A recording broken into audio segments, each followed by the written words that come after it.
जिसके शरीर में सफेद चमड़ी पड़ने लगती है, चर्म रोग हो जाता है, या चेहरे पर आंख के पास में पूरा कालापन आ जाता है, उसको हमेशा याद रखना है, लाल चंदन का लेपन पीपल के पत्ते पर करिए। काय पर करना है? पीपल के पत्ते पर लाल चंदन का लेपन करिए। लेपन कर कर सोमवार की अष्टमी के दिन उसको लेपन कर कर वापिस निकाल कर शंकर भगवान पर उसका धीरे धीरे त्रिपुंड बनाकर लेपन करना प्रारंभ करिए। जब आप त्रिपुंड बनाकर लेपन करना प्रारंभ करें, उसके बाद उस चंदन को जो सोमवार की अष्टमी है तब निकाल कर लिया है और निकाल कर लाकर उसको डब्बी में रख लें। उस चंदन का प्रयोग चर्म रोग के स्थान पर थोड़ी थोड़ी मात्रा में करना प्रारंभ करें, पानी के साथ मिलाकर। परंतु उस चंदन को केवल 6 से 7 दिन में प्रयोग करिएगा, ज्यादा नहीं।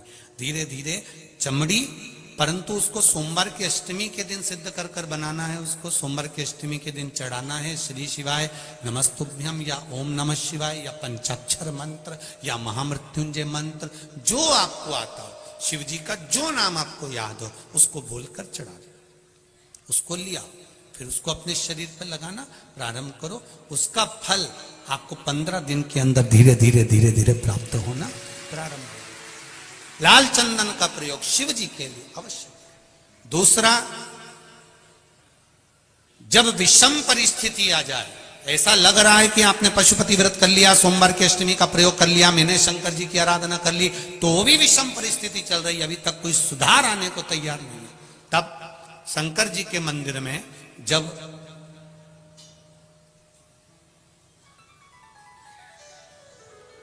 बेलपत्र चढ़ाने के लिए आप जाएं, तब प्रयास करिएगा कि बेलपत्र को, अशोक सुंदरी का स्थान सबको मालूम है ना? बोलो, जम के बोलो जरा, मालूम है सबको? अशोक सुंदरी वाली जगह पर बेलपत्री को डंडी वाली जो जगह है जहां से पानी बहकर जाता है उधर रखना। उसी बेलपत्री को वापस उठाना है। शिव जी के शिवलिंग पर जब बेलपत्री रखो तो डंडी का भाग, आप यहां बैठे हो तो डंडी का भाग पीछे की ओर होना चाहिए। शिवलिंग जैसे ये है तो डंडी का भाग पीछे की ओर, उसको रखकर 7 लोटा जल भगवान शंकर पर समर्पित कर दीजिए, अपने भाव को रखते हो। अगर विषम परिस्थिति चल रही है, आपने पशुपति व्रत कर लिया, सोमवार की अष्टमी का कर लिया, उसके बाद भी कार्य नहीं हो रहा, अटक रहा है किसी कारणवश, कोई फाइल मोटी है, थोड़ा समय लग रहा है, तो 7 लोटा जल का प्रयोग करें। धीरे धीरे 7 लोटा जल शिव जी को बाल्टी में भरकर ले जाएं अपने घर से। 7 कलश जल शिव जी को समर्पित करना है और समर्पित करने के बाद उस बेलपत्री को वापिस अपने ही घर पर लेकर आ जाना। 11 दिन 21 दिन उसको रखो, फिर उसका विसर्जन वापिस किसी नदी, सरोवर, तालाब या वृक्ष के नीचे कर दीजिए। बाबा हाथ पकड़कर बाहर निकाल ही देगा। परिस्थिति अगर बहुत विचित्र, विषमता, बहुत विषम परिस्थिति में उस जगह पर इसका प्रयोग कर सकते। शंकर भगवान को रिझाना, बेलपत्र का प्रयोग भगवान शिव को रिझाने का जो आनंद है, शिव को जो मनाने का आनंद है, वो एक स्वरूप ही अलग है, उसका एक स्वरूप आनंद। शंभु शरणे पड़ी मांगू घड़ी रे घड़ी, दुख काटो दया करी निदर्शन। शिव की आराधना का फल प्राप्त करें। हम कोई भी पुण्य का कार्य करते हैं तो सबसे पहले पंडित जी अगर रखते हैं पूजन की थाली में तो चावल रखते हैं। हम अगर कलश भी रखते हैं तो पहले उसके नीचे चावल रख देते हैं। हमारे यहाँ कोई शुभ कार्य होने वाला होता है तो हमारे यहाँ चावल का प्रयोग पहले किया जाता है।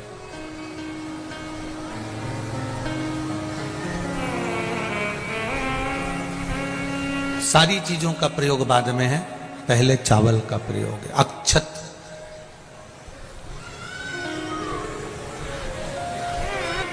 क्योंकि चावल में एक गुण होता है। चावल का सबसे बड़ा गुण होता है कि एक मुट्ठी चावल पकाने पर इतना हो जाता है कि वो आपकी थाली भर देता है। ये चावल का गुण है। उसी तरह चावल पूजा की थाली में, पूजन के स्थान पर, पुण्य के स्थान पर, सत्कर्म की जगह पर, अच्छी जगह पर चावल का प्रयोग इसलिए किया जाता है कि आप उसमें से थोड़ा सा भी अगर दे रहे हो तो उसका फल आपको 1000 गुना प्राप्त होगा। इसलिए उसको अक्षत कहा जाता है, इसलिए उसको अक्षत बोलते हैं। अक्षय है वो, दे दिया उसने।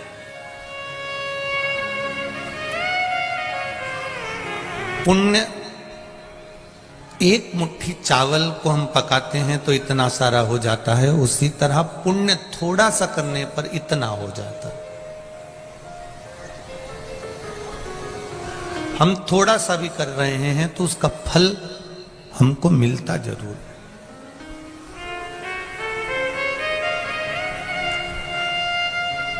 आप इतनी संख्या में, लाखों की संख्या में आप लोग कथा सुनने आ रहे हैं। जिनको छांव में जगह मिल गई वो बैठ गए, जो धूप में हैं वो भी बैठे हुए हैं।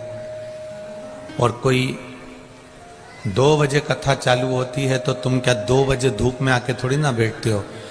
सुबह 8 बजे से 7 बजे से अपनी अपनी जगह संभाल संभाल कर बैठ जाते हो, जहां देखो वहां पर बैठे रहते हो।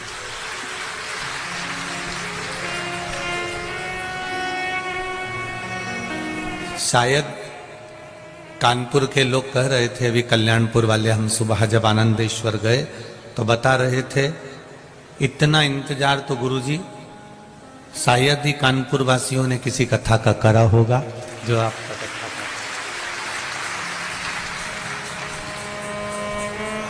हमारा निवेदन केवल इतना है, आपने सियोर वाले महाराज को समय नहीं दिया है, ना सियोर वाले महाराज की कथा सुनने आए। आप शिव महापुराण की कथा सुनने आए हो, और वो कथा कल्याणपुर में कराने वाला भी, देखो ये कथा तो कानपुर में है, पर कानपुर का भी क्षेत्र चुना मेरे भोलेनाथ जी तक, तो पहली कथा का चुना है कल्याणपुर। मेरे शंकर जी भी चाहते हैं कि इनका कल्याण हो जाए।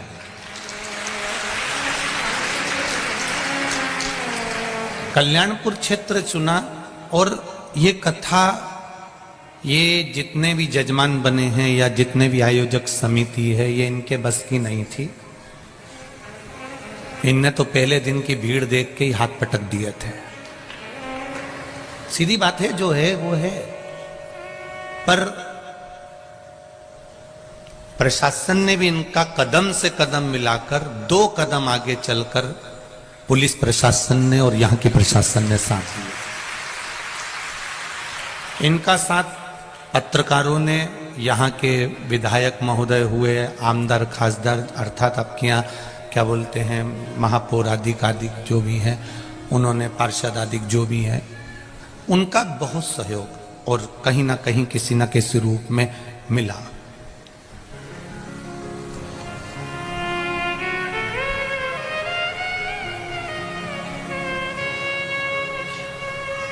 कोई कह रहे थे, गुरुजी हमने तो कुंभ का मेला देखा था और दूसरी बार कानपुर का ये मेला देखा। ये शिव कृपा से मिला। इतना सामर्थ्यता नहीं है। कथा कराने वाला मेरा आनंदेश्वर महादेव था, उसको सुनना थी, इसलिए उन्होंने गंगा जी के घाट पर बैठकर इसको करा दिया, और आप और हमने इसको सुन लिया। कराने वाला कोई दूसरा नहीं है।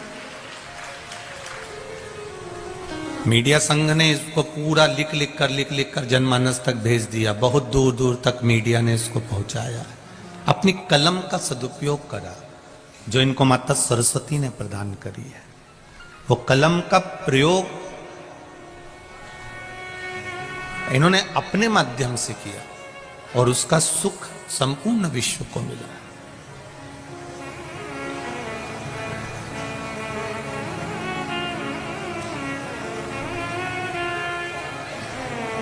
आगे बढ़कर भगवत स्मरण की भक्ति को धारण करना, थोड़ा सा पुण्य, थोड़ा सा चावल पकाने पर ज्यादा हो जाता है। उसी तरह जैसे पुण्य थोड़े से ज्यादा होता है, उसी तरह पुण्य की शरण में पाप अगर रहता है तो पाप ज्यादा से थोड़ा हो जाता है। जैसे पालक और मेथी, मेरी जीजीवन जानती हैं, मेथी की सब्जी बनाओ, पालक की सब्जी बनाओ, इतनी सारी कढ़ैया भर के रख दो, वो इतनी सी हो जाए।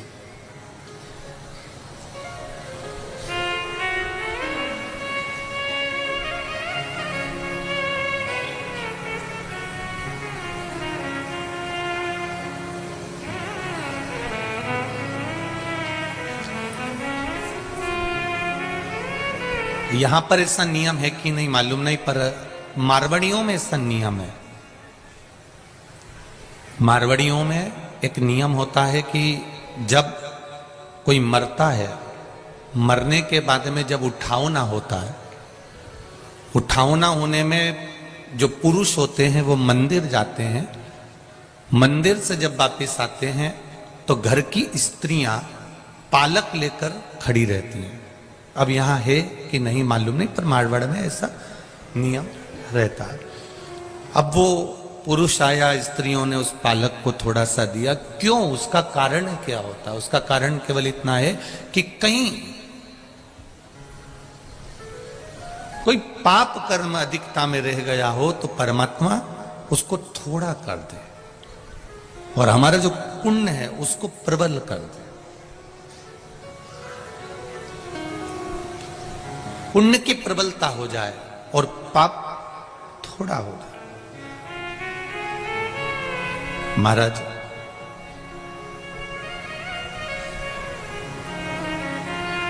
गैस के बट्टे पर दूध को तपा रहे हो, थोड़ा तुमको कहीं जाना है और जल्दी है, तो गैस का जो खटका होता है उसको स्लो रखोगे कि तेज रखोगे? बोलो बोलो जरा, तेज रखोगे। क्यों? क्योंकि तुम्हें कहीं जाना है, तुम्हें कहीं पहुंचना है। जब तुम्हें कहीं पहुंचना है तो तुमने वो गैस का जो खटका है, गैस का जो बर्नर है, उसको तेज कर दिया कि दूध जल्दी पक जाएगा और मैं जल्दी चली जाऊंगी। और अगर तुम्हें कहीं जाना नहीं है तो गैस का जो पॉइंट है वो स्लो रख दिया, मैं अब आराम से झाड़ू लगा के आती हूँ, कपड़े धो के आती हूँ, स्नान करके आती हूँ, अब तक ये दूध तक जाएगा, इतनी देर में मैं आ जाऊंगी।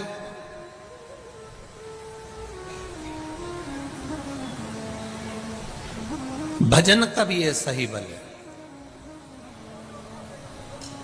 आप अगर थोड़ा सा भजन का बल बढ़ाओगे, थोड़ा सा भजन का बल तेज कर दोगे, थोड़ा सा भक्ति का बल तेज कर दोगे, तो ये निश्चित है जैसे दूध तप जाता है, उकल जाता है, उफन जाता है, उसी तरह मेरे परमात्मा की कृपा भी उछल जाती है, उफन जाती है और वो आशीर्वाद दे ही देती है। अपने भजन के बल को बढ़ाने का थोड़ा सा प्रयास करिएगा, ज्यादा नहीं। हम फिर कहेंगे गाय के पीछे बछड़ा चलता है, पति के पीछे पत्नी चलती है, गुरु के पीछे चेला चलता है, और जो जल चढ़ाता है देवाधिदेव महादेव को, एक लोटा जल जो अपने घर से लेकर जा रहा है, मेरा महादेव उसके पीछे पीछे चलकर उसका कल्याण कर देता, वो निश्चित है।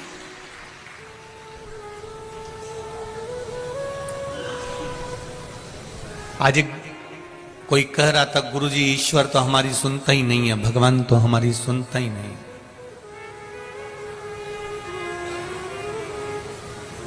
हम कहते हैं क्यों नहीं सुनता?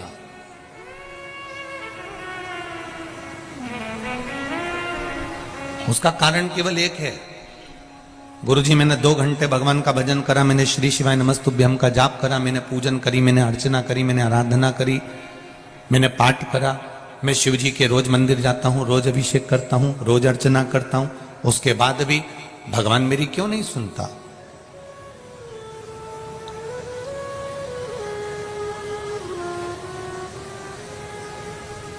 तुम 24 घंटे तुम्हारे पिता के साथ में रहते हो, मेरा बच्चों से निवेदन है, जो बच्चे कहते हैं भगवान हमारी नहीं सुनता, एक बार पशुपति व्रत करने के बाद तुम्हारा ये मन होता है कि मैंने जिसके लिए करा वो मेरा काम हो जाना चाहिए, होता है? ऐसा नहीं कर रहे कि नहीं होता, होता है।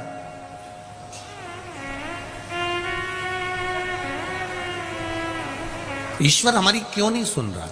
हमने पूजन करी, आराधना करी, अर्चना करी, पशुपति व्रत करे, जल चढ़ाया, धूप बत्ती लगाई, अगरबत्ती लगाई, सब करा हमने, फिर भगवान दिया भी लगाया हमने, भगवान ने क्यों नहीं सुना? मैं उनसे कहना चाहूंगा जो लोग कहते हैं कि ईश्वर हमारी क्यों नहीं सुनता, जो कहते हैं कि ईश्वर हमारी नहीं सुनता, मैं उनके लिए कहना चाहूंगा, मैं उनके लिए बोलना चाहूंगा कि एक बात का ध्यान रखिएगा, बेटे के साथ में बाप हर पल हर घड़ी रहता है, बेटा और बाप दोनों साथ में रहते हैं, उसके बाद भी बेटे पर बाप का अंतिम समय जब आता है, तब जब सोचता है कि मैं बीमार पड़ गया, तब बाप अपने बेटे पर पूर्ण भरोसा कर कर सारी जायदाद पे सिग्नेचर करता है।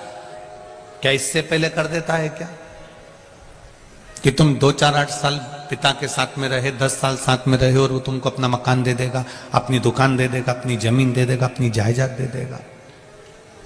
नहीं देगा इतनी जल्दी। जब तक वो ये जान नहीं लेगा कि विश्वास पक्का हुआ कि नहीं हुआ, तब तक वो नहीं देगा अपनी जायदाद। अपना जो धन है, अपना जो वैभव है, वो जब तक नहीं देगा जब तक कि वो देख नहीं लेगा कि ये इसको विश्वास जागा कि नहीं जागा। आप एक बार पशुपति व्रत करें, मान लो अगर काम नहीं हुआ तो दूसरी बार ये विचार कर कर करना कि मेरे महादेव, मेरी पूजन में कौन सी कमी रह गई, आप आए नहीं और सुबह हो गई, क्या कमी थी मेरी पूजन में बाबा, कुछ तो रह गया होगा।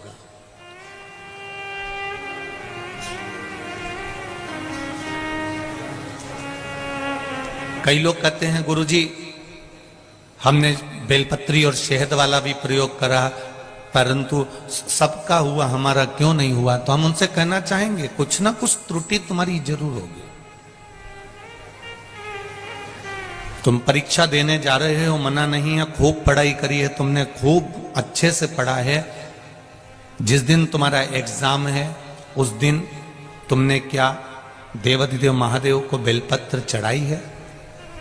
नहीं गुरुजी, हमको एग्जाम देने दूर जाना था तो हमने एक दिन पहले चढ़ा दिया।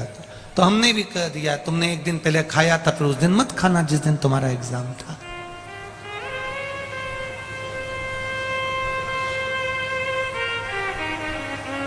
जिस दिन तुम्हारा एग्जाम है आप पढ़ाई करो, दिल से करो, उसके साथ में एक पत्र आया,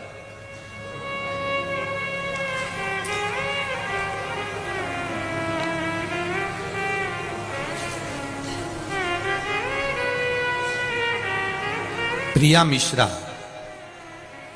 शिक्षिका, LIC अभिकर्ता, पनकी कानपुर से आई हैं। कहीं बैठी हो तो हाथ हिलाइएगा। कहीं बैठ आप ही हैं? ठीक है, दोनों हाथ हिला दो इधर। श्री शिवाय नमस्तुभ्यम। हाँ, दोनों हाथ हिलाओ एक बार। श्री शिवाय नमस्तुभ्यम।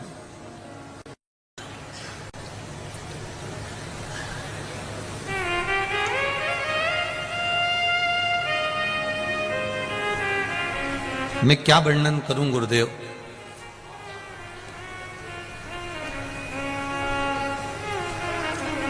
इतना साहस नहीं कि मैं भगवान भोलेनाथ की महिमा का वर्णन कर सकूं। माइक पहुंच सकता है क्या वहां तक? माइक चले जाएगा? पहुंचाओ जरा, जल्दी जल्दी पहुंचाओ।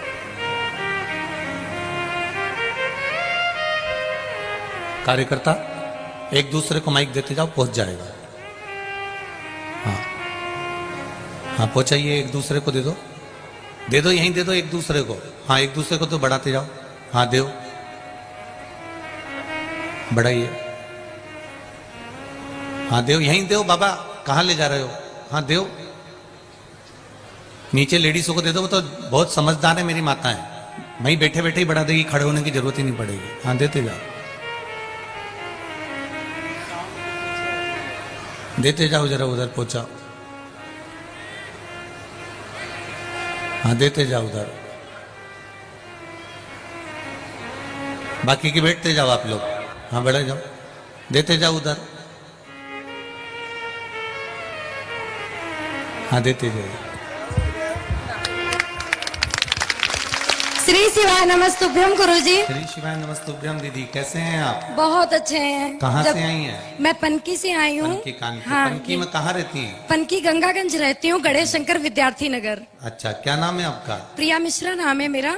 आप बड़ी प्रसन्न दिख रही हैं और बहुत अच्छी बातें आपने इस पत्र में लिखी मेरा है। रोम रोम खिल रहा है गुरुदेव, मैं बखान नहीं कर सकती अपनी आपने वाणी से कुछ भी। वर्णन करा है मेरे दो भाई श्याम और निहाल जी, निवासी बिधापुर, दोनों बच्चों ने एयरफोर्स का एग्जाम दिया। जी, आपके बताए गए उपाय बेलपत्र वाला शहद लगाकर जाने से दोनों लोगों को बहुत अच्छे नंबर सफलता के लिए मिले हैं। जी। अब ये बताएं कि एग्जाम तो दिया थे जी, उसके बाद में काम अटक गया था जी। उनका। गुरुजी एग्जाम दे के आए, बहुत अच्छे नंबर मिले, लेकिन जब मेडिकल हुआ और रनिंग वगैरह हुई, दौड़ हुई, तो उसमें इन लोगों को ऐसा महसूस हुआ सब कुछ इतनी आसानी से होता चला गया मानो बाबा सब कुछ कर रहे हों। जी। मेरा एक भाई तीसरा चौथा अटेम्प्ट था और एक भाई का पहला अटेम्प्ट था। जी। मेडिकल में एक भाई को तो आंखों की थोड़ी सी प्रॉब्लम बता दी, उसमें भी उसने तुरंत मेडिकल क्लियर कर लिया। और एक भाई के 8 दांत खराब बता दिए और 5 किलो वजन कम कर बता दिया। फिर भोलेनाथ जी ने क्या किया वो बता दो। 15 दिन का टाइम दिया, सब लोगों के मन में निराशा आ गई, लेकिन मेरे अंदर एक जोश था, नहीं मेरे भैया आएंगे, करेंगे आके। भोलेनाथ से मैंने अपना भाई बहन का रिश्ता बना के आपने लिखा इसमें, मैंने श्री शिवाय नमस्तुभ्यम का जाप मेरे पूरे परिवार ने करना प्रारंभ कर दिया। बच्चा बच्चा और एक लोटा जल हम दोनों भाइयों को ले जाकर शिव जी को चढ़ाना प्रारंभ कर दिया। जी, बच्चा बच्चा जहाँ पर जो था वो वहीं से बैठकर श्री शिवाय नमस्तुभ्यम का जाप कर रहा था और मानो अंदर स्वयं बाबा सब कुछ कर रहे हो। इतनी जल्दी सिलेक्शन लेटर हाथ में लेके बाहर जय हो, आए जय हो, जय ये हो। दोनों। अब आपका दोनों भाइयों का सिलेक्शन लेटर हाथ में आ गया और बाबा ने कृपा कर दी। हर हर महादेव, बहुत बहुत बधाई आपको। आपको इंडियन एयरफोर्स में दोनों भाइयों की सर्विस लगने की बहुत बहुत बधाई। बैठिए। श्री शिवाय नमस्तुभ्यम। ये शिव है, ओम है। परीक्षा बहुत लेता है, बस आपका दिल, आपका समर्पण, आपका चित्त, आपका मन भगवान में रमना चाहिए। उस बहन ने एग्जाम देने के साथ में विश्वास नहीं तोड़ा। उसने अपने भाइयों से कह दिया था कि तुम चलो। उस पत्र में लिखा है कि मैंने बेलपत्री पर शहद लगाकर शिव जी को चढ़वाया है, तो रिजल्ट तो वो देगा ही। पास भी हो गए पर ज्वाइनिंग लेटर नहीं है, क्योंकि 5 किलो वजन भी कम है, दांत में कुछ प्रॉब्लम भी है। फिर जल चढ़ाना प्रारंभ करा, फिर शिव मंदिर जाना प्रारंभ करा, फिर श्री शिवाय नमस्तुभ्यम कहना प्रारंभ करा। हम फिर कहेंगे कानपुर वासियों से और संपूर्ण आस्था चैनल पर जितने भी लोग कथा सुन रहे हैं, फेसबुक यूट्यूब पर जितने कथा सुन रहे हैं, एक लोटे जल का महत्व क्या है ये आप जब समझोगे, जब दिल से और विश्वास रखकर चढ़ाओगे तो आपको समझ में आ जाएगा। विश्वास मत टूटने देना, विश्वास मत डिगने देना। भरोसा जब डिगता है, भरोसा जब टूटता है, तो फिर वो किसी काम का नहीं रहता।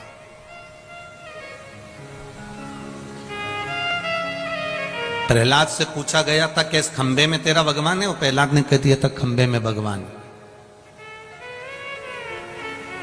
ध्रुव जी वन में बैठे हैं और नारद जी पूछ रहे हैं यहां बैठकर भगवान का भजन कर रहे हो, क्या वन में भगवान है? ध्रुव जी ने कह दिया था वन में भगवान है। मीराबाई से कहा था इस जहर के प्याले में भगवान है? हाँ, इसमें भी अमृत है। इस सांप में भी परमात्मा है, सांप में भी परमात्मा है। इस शेर में भी परमात्मा है, शेर में भी परमात्मा। नामदेव जी ने कह दिया था कि इस श्वान में, इस कुत्ते में भी परमात्मा का निवास है। तो घी की रोटी मैं दूंगा इस स्वान को। रामकृष्ण परमहंस जी स्वामी विवेकानंद जी से कहते हैं, घट घट में परमात्मा समाया हुआ है, उसको प्रकट करने का तरीका आपको आना चाहिए।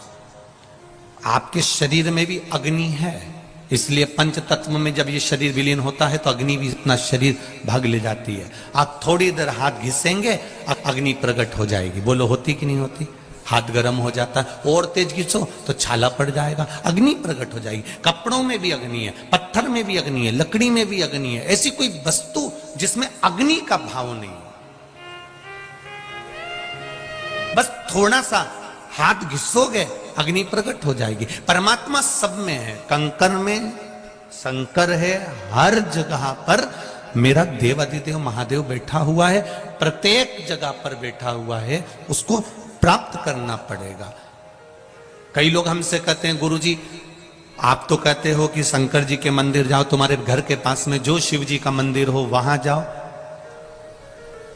आप कभी ये क्यों नहीं कहते कि आप सीहोर आओ, कुबेरेश्वर धाम आओ? जब तुम्हारा अच्छा कर्म, जैसे ये हमारे लोग जितने भी यहां पर बैठे हुए हैं ये अच्छे से जानते हैं, जब किसी गांव में कोई घटना घटती है ना, कोई गांव में अगर किसी का एक्सीडेंट हो जाता है, किसी गांव में अगर कोई आग लग जाती है, किसी गांव में अगर कोई छोटी सी घटना घट जाती है, कोई मकान टूट गया, कोई गिर गया, पड़ गया, तो उसको डायरेक्ट कानपुर के हॉस्पिटल में लाके नहीं पटकते हैं, पहले उसको प्राथमिक उपचार के लिए गांव का जो हॉस्पिटल होता है पहले उसमें रखते हैं। बोलो रिजीजियो सही है कि गलत है? डायरेक्ट उसको गांव से शहर नहीं लाएंगे, पहले जो हॉस्पिटल गांव में है पहले प्राथमिक उपचार उसको गांव में दिया जाएगा, और प्राथमिक उपचार देने के बाद में फिर उसको पट्टी वगैरह करने के बाद, इंजेक्शन वगैरह लगाने के बाद गांव में जो डॉक्टर होगा वो देख लेगा, हॉस्पिटल का डॉक्टर देखकर फिर कह देगा इसको हमने कानपुर रेफर कर दिया, हमने इसको ग्वालियर रेफर कर दिया, हमने इसको भोपाल भेज दिया है, हमने इसको इंदौर, हमने इसको दिल्ली भेज दिया, हमने इसको मुंबई भेज दिया। पहले प्राथमिक उपचार करेगा। गांव में अगर कोई घटना घटी है तो गांव का ही जो हॉस्पिटल होगा, गांव का ही जो डॉक्टर होगा वो चेक करेगा, वो उपचार देगा, और उपचार देने के बाद में फिर उपचार देने के बाद में वो फिर उसको बड़े हॉस्पिटल में भेज देगा, बड़े हॉस्पिटल में रेफर कर देगा। बोलो रे कानपुर वालों सही है कि गलत है? पहले गांव का डॉक्टर उसको देखेगा, प्राथमिक उपचार देगा, फिर उसको बड़े हॉस्पिटल में, फिर बड़े शहर में उसको भेजा जाएगा। उसी के जीवन में दुख आएगा, जब आपके जीवन में तकलीफ आएगी, जब आपके जीवन में कष्ट आएगा, तो आप डायरेक्ट सीहोर दौड़कर नहीं आओगे। पहले आपको आपके नजदीक में जो महादेव का मंदिर है पहले वहां जाओ, पहले उनसे कहो, जब वो पट्टी मल्लम कर दे तब तुम काशी जाओ, तब तुम उज्जैनी जाओ, तब तुम सीहोर आओ। बड़े हॉस्पिटल में जाना है मना नहीं है, बाद में जाना, पहले थोड़ा प्राथमिक उपचार थोड़ा मिल जाए तुमको, थोड़ा प्राप्त हो जाए तुमको।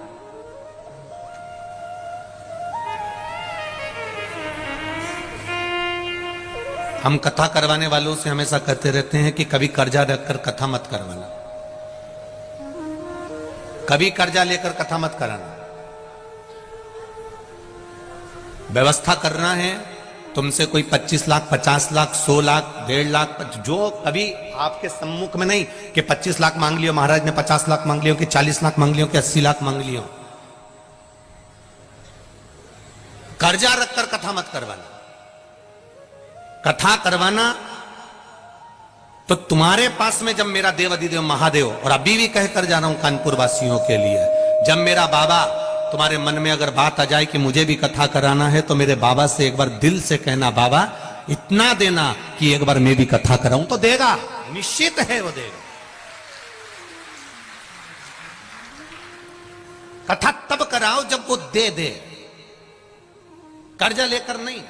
कभी बेटी नहीं कहती अपने पापा से कि पापा तुम कर्जा लेकर मेरी शादी करना, क्योंकि बेटी को मालूम है जिंदगी भर पटा पटा कर मर जाएगा मेरा बाप, मेरा पिता दिन भर देता रहेगा, चुकाता रहेगा, कहां से लाएगा मेरा पिता, कहां से लाएगा?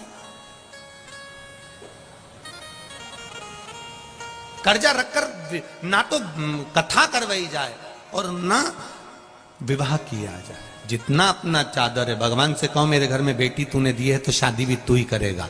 आप एक बार बोलो तो सरी देवादिदेव महादेव से, बेटी तूने दी है तो विवाह भी तू करेगा। और यहाँ बेटी की माताएं भी बैठी होंगी, बेटी के पिता भी बैठे होंगे, जिन्होंने अपनी बेटियों की शादियां करी होगी और बेटे की शादी करी होगी। बेटी की शादी में कहां से धन आया होगा और कैसे खर्चा हो गया होगा, यहाँ बैठे हुए लोग भी बता सकते हैं कि दिल से भगवान ने दिया और उनने दिल से करा। पूरे परिवार वाले सोचते रहेगा कितना पैसा कहां से आ गया, बेटी की शादी कैसे कर दी, कैसे विवाह कर दिया।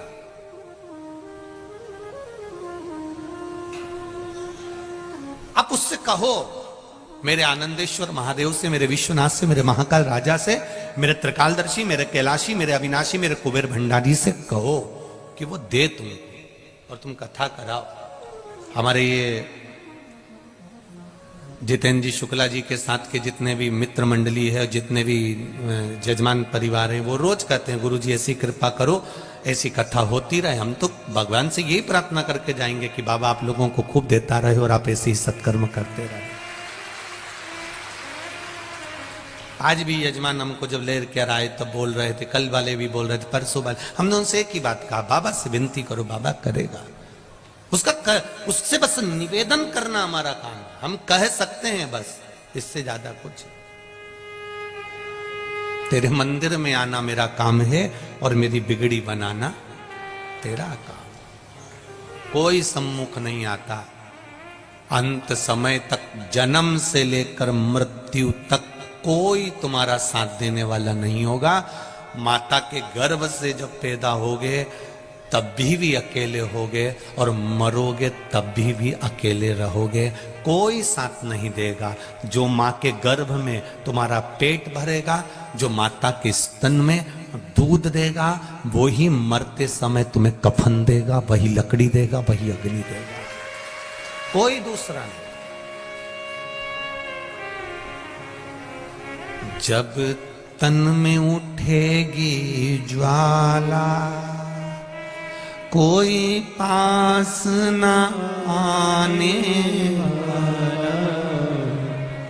जब तन में उठेगी ज्वाला, अंत समय में चिता पर रख दिया जाएगा, जला दिया जाएगा। परिवार वाले आग लगाकर पीछे हट जाएंगे, कोई तुम्हारे साथ में रात भर नहीं रहेगा। मुर्दा अकेला जलता रहता है, हड्डियां चटकती रहती है, शमशान सूना रहता है, तब कौन तुम्हारा साथ देता है? कोई साथ देने वाला नहीं होता। जो तुमने भगवान का भजन किया है, जो तुमने एक लोटा जल चढ़ाया है, जो तुमने बेलपत्री चढ़ाई है, जो तुमने शिव महापुराण की कथा सुनी है, जो यहां पर सेवा करी है, वो पुण्य तुम्हारा अकेलापन दूर करेगा और शमशान में भी तुम्हारे साथ खड़ा रहेगा। तुम्हारा पुण्य कटने वाला नहीं, पुण्य तुम्हारे सामने रहेगा। जब तन में उठेगी ज्वाला, कोई पास ना आने वाला। हम सब की सुन के पुकार रे, तू नंदी लेकर आ जा। मेरे दीन बंधु भगवान रे, हम सब की सुन कर आ जा। जब आए मरण का मौका, कहीं हो ना जाए धोखा। मेरी सैया छूटे भोलेनाथ, तो तू नैया लेकर आ जा। अंत समय बड़ा विचित्र, कोई नहीं आएगा, कोई नहीं। हमारे बीच में संत महाराज पधारे, एक बार जोरदार ताली बजाकर स्वागत करें आदरणीय संत बाबा जी का। संत महाराज जी के लिए जोरदार ताली बजाकर स्वागत करते। अंत समय कोई नहीं आएगा। उस अंत समय में केवल एक, कोई नहीं रहने वाला शमशान में। आग लगाएंगे, सब वापिस आ जाएंगे। घर आते से पड़ोसी की यहां से पूड़ी और सब्जी आ जाएगी, खा जाएंगे। मुर्दा भी पड़ा होगा तो भी अंदर जाके चाय तो निपटा जाएंगे, चाय पीने में कोई मना नहीं करेगा। रात भर मुर्दा पड़ा है तो रात भर कोई नहीं रोता साहब। कौन रोता है रात भर? कोई नहीं। शुरू के 2-3 घंटा जरा दमदारी से रो लेते हैं क्योंकि दम दिखाना पड़ती है, कि धीरे धीरे धीरे धीरे आंसू पुछ जाते हैं, दीवार से माथा टिक जाता है, पल्लू बड़ा सा, धीरे धीरे धीरे धीरे फिर सब सवेरे का इंतजार होता है, फिर सब चाय वाय पी के फिर वापिस रोने बैठ जाते हैं। फिर जब ले जाने का समय होता है तो जो चाय पी है उसकी एनर्जी से रोना पड़ता है, दमदारी से, फिर अल्लाह अल्लाह के चिल्ला चिल्ला के।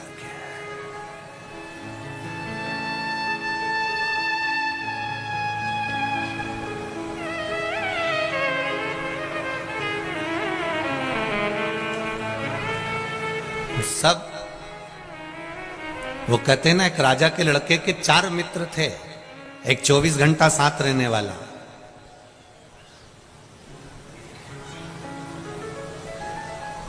एक 8 घंटा साथ रहने वाला। 3 मित्र थे, एक 24 घंटा वाला, एक 8 घंटे वाला, एक कभी कभी मिलने वाला। राजा का लड़का उनके साथ रहता था, 24 घंटे साथ रहता था। राजा ने सूचना कर दी अपने नगर में, मेरे लड़के को अगर कोई रखेगा तो उसको मृत्यु दंड मिलेगा। लड़का और लड़के को निकाल दिया घर से बाहर। लड़का रोते रोते अपने 24 घंटे साथ रहने वाले मित्र के पास गया, मित्र तू मेरे साथ 24 घंटे रहता है, तू तो मेरा साथ दे दे। 24 घंटे वाले ने पानी की भी नहीं पूछी और भगा दिया, चल निकल यहां से, तेरे पिताजी मुझे भी मृत्यु दंड दे देंगे, मुझे मरना नहीं है, निकल जाओ यहां से। 24 घंटे वाले को निकाल दिया, 24 घंटे वाले ने निकाल दिया। रोता हुआ 8 घंटे वाले के पास गया, उसने सोचा 8 घंटे वाला क्या साथ देगा जब 24 घंटे वाले ने नहीं दिया। 8 घंटे वाले के पास गया तो 8 घंटे वाले ने भी पानी तो पिलाया, थोड़ी देर बिठाया, पर कह दिया मैं साथ नहीं दे सकता, तुझे जाना पड़ेगा, तेरा पिताजी हमको भी मृत्यु दंड दे देगा, मर जाएंगे हम, जा। उसने निकाल दिया।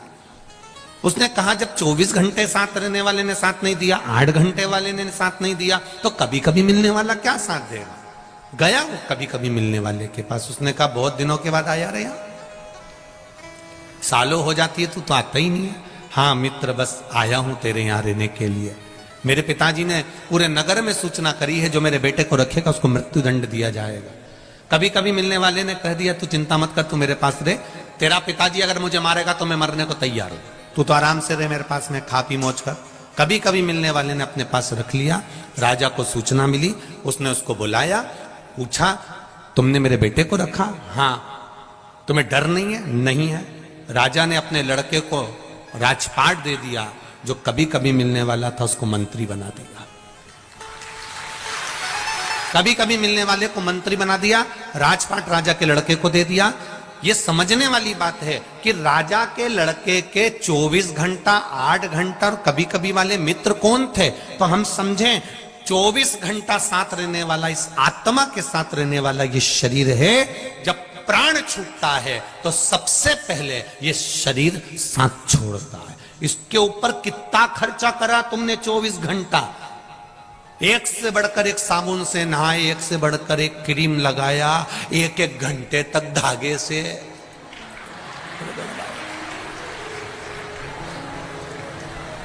सोचो 24 घंटा साथ रहने वाले शरीर पर बादाम, काजू, पिस्ता, इलायची, बादाम, लड्डू, चाउमीन, कहीं डोसा, कहीं इडली, कितना खर्चा करा ये 24 घंटे साथ रहने वाले शरीर पर, कितना खर्च किया।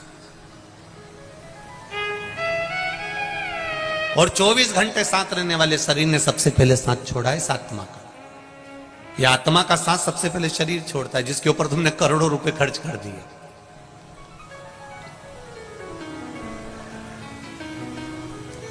करोड़ों रुपए जिसके ऊपर खर्च करा, उसने सबसे पहले साथ छोड़ा। फिर 8 घंटे वाले होते हैं हमारे परिवार वाले, 8 घंटे से ज्यादा नहीं रोते।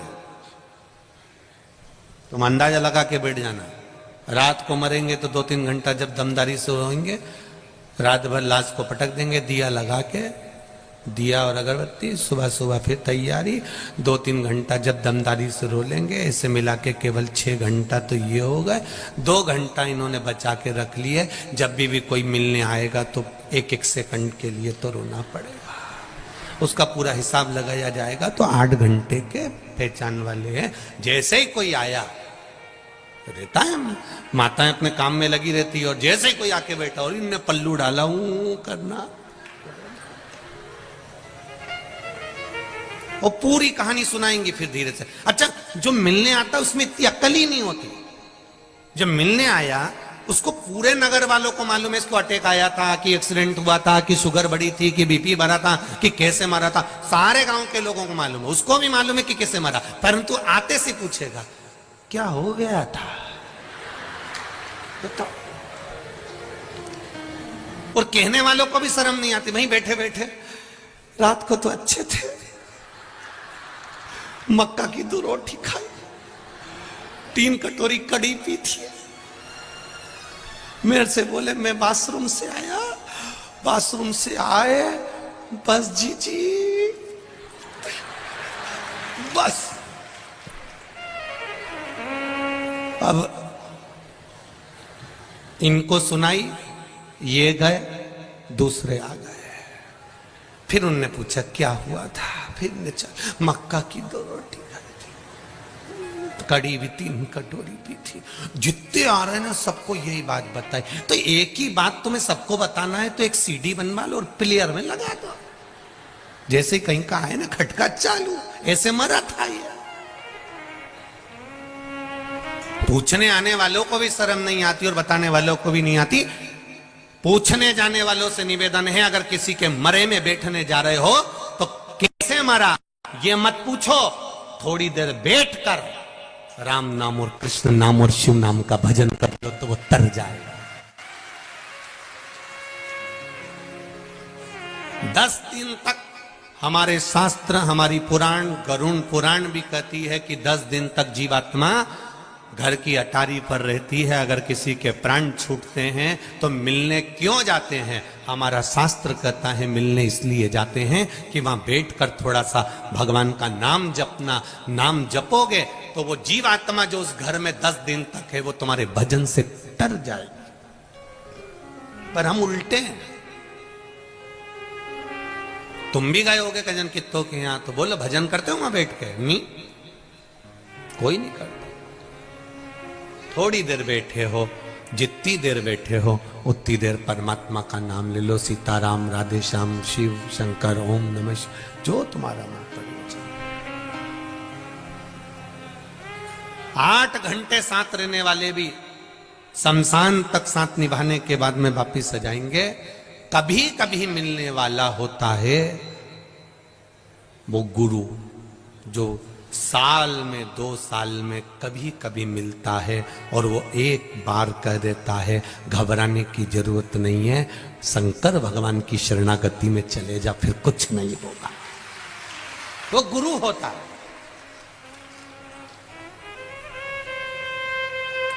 कितनी भी आत्मा भटक रही हो, वो गुरु उसको शरणारविंद तक ले जाके छोड़ देगा। वो कभी कभी मिलता है कि भक्ति को धारण। कभी कभी मिलने वाला होता है सतगुरु, जो कह देगा 24 घंटे साथ रहने वाला शरीर है, आत्मा के साथ रह रहा है। 8 घंटे वाले रिश्तेदार परिवार वाले हैं। और कभी कभी मिलने वाला गुरु इस आत्मा को समझाकर परमात्मा तक छोड़ देता है। वो कहता है कि तुम शिव पर विश्वास करो, संसार पर नहीं। संसार तो मिथ्या है, झूठा है।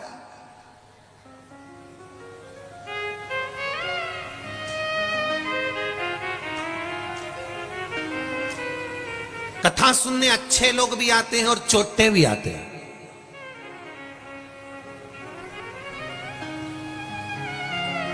तुम्हारा ध्यान भोलेनाथ पर रहता है और चोटे का ध्यान तुम्हारी चेन और अंगूठी और मोबाइल और पर्स पर रहता।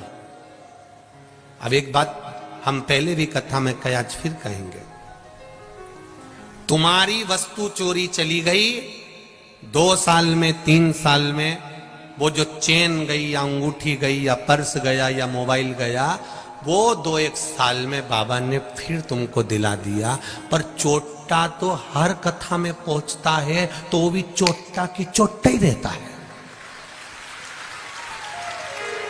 वो आज तक चोटे से प्रमोशन ही नहीं हुआ उसका। जब 25-50 हजार रुपए की 2-4 हजार, 10 हजार, 20 हजार के मोबाइल चुरा लिए, 50 हजार की चेन अंगूठी चुरा ली, तो करोड़पति हो जाना था अभी तक तो उसको, लखपति बन जाना था अभी तक तो उसको, अरबपति बन जाना था उसको तो अभी तक।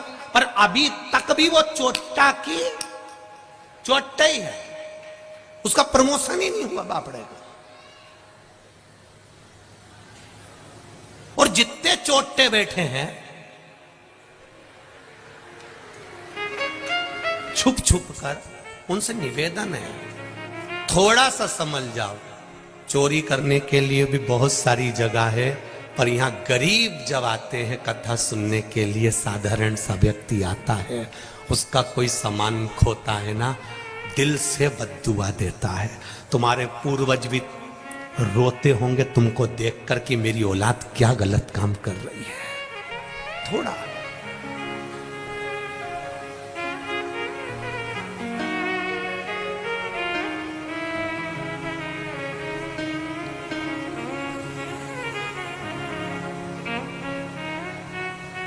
कल रात्रि की ही चर्चा है, किसी का कोई बैग कहीं चले गया होगा, सूचना पहुंची सीहोर, व्हाट्सएप पे मैसेज गया, वहां से समीर जी ने आशीष जी को कहा, आशीष जी बोले कि कोई का सामान चले गया और उसको कहीं बेराज मेराज कोई जगह है, वहां जाना है, उसके पास में किराया नहीं है। तो हम आशीष को बोले पहले वहां पर कोई हो कार्यकर्ता तो उसको भेज दो और उसको देकर आओ पैसे, और वो आराम से जाए वहां तक, कोई दिक्कत नहीं, अच्छे से जाए। धन की मूलता नहीं है, कथा में भाव की मूलता। आप दिल से आते हो। यहां जितने भी श्रोता बैठे हैं ना, इनको कोई चावल देने नहीं गया था। पूरे कानपुर में, केवल कल्याणपुर में जहां कथा हो रही है, इससे 1 चौराहे तक के में आपको बैनर दिखेंगे, पोस्टर दिखेंगे, बोलो सही है कि गलत है। पूरे कानपुर में जब भी कोई बड़े महाराज की कथा होती होगी तो पूरे कानपुर में बैनर लगते होंगे। कानपुर में एक जगह पर भी शिव पुराण का बैनर हो तो बता देना। एक बैनर नहीं है तो भी आपके पास में कोई चावल दाना नहीं पहुंचा, कोई पीले चावल नहीं पहुंचे, कोई पत्रिका नहीं पहुंची, कोई निमंत्रण नहीं पहुंचा, उसके बाद भी अगर आप आए हो तो यहां किसी धन या दौलत के लिए नहीं और किसी लोभ से नहीं, तुम आनंदेश्वर महादेव की कृपा से पहुंचे। तुम आनंदेश्वर भगवान की कृपा से अपना शुद्ध भाव लेकर आए हो। यहां कोई दिखावे के लिए नहीं आया। पूरे कानपुर में एक बैनर बता दो, एक पोस्टर बता दो तो बात दूसरी है। केवल इस यहां से लेकर आगे चौराहे तक के बीच में, उसके सिवाय कहीं बैनर नहीं मिलेगा, कहीं निमंत्रण पत्र नहीं मिलेगा, कोई निमंत्रण, कोई। तो तुम्हारा ये केवल दिल जुड़ा है महादेव से, कोई दूसरा चीज नहीं जुड़ी है। नहीं तो जनता को इकट्ठा करने के लिए अच्छे अच्छे के पसीने छूट जाते हैं, गाड़ियां भर भर कर बुलाना पड़ती है, कजन कितना बांटना भी पड़ता होगा, तब इकट्ठा करना पड़ता होगा। पर ये तुम्हारी निर्मल भक्ति है आनंदेश्वर महादेव की। इसलिए कह रहा हूं कल्याणपुर और कानपुर वालों, बड़े किस्मत वाले हो, गंगा के तट वालों, तुम्हें प्रणाम करता हूं आपकी भक्ति को। ये आपकी भक्ति है, ये निर्मल भक्ति है। हम जहां भी कथा करने गए वहां हमने देखा बड़े बड़े लोग पोस्टर मोस्टर लगा देते, वो अपनी जगह पर है। पर कल्याणपुर और कानपुर में मेरे आनंदेश्वर महादेव ने एक चमत्कार जो दिखाया है, वो चमत्कार आपके रूप में बैठा हुआ है मेरा महादेव, आपके रूप में। ये आनंदेश्वर की भक्ति है, इसको कहते हैं आनंदेश्वर महादेव। ये कोई साधारण नहीं है महाराज। उसकी नगरी में कथा कराने वाला वही राजा है और कथा सुनने वाला वही राजा है। यहां बाकी की सब प्रजा है उसकी, सब प्रजा। उसकी भक्ति इतनी प्रबल है, उसकी भक्ति का बल इतना प्रबल। ये चमक ये दमक फुलवन में महक, सब कुछ सरकार तुम ही से है। कभी कभी मिलने वाला सतगुरु होता है, कभी कभी मिलने वाला। और कभी कभी मिलने वाला जो सतगुरु होगा वो आत्मा को परमात्मा से जोड़ने का काम करेगा। वो आप लोगों से ये नहीं कहेगा, क्योंकि उसको मालूम है संसार मिथ्या है। थोड़ी देर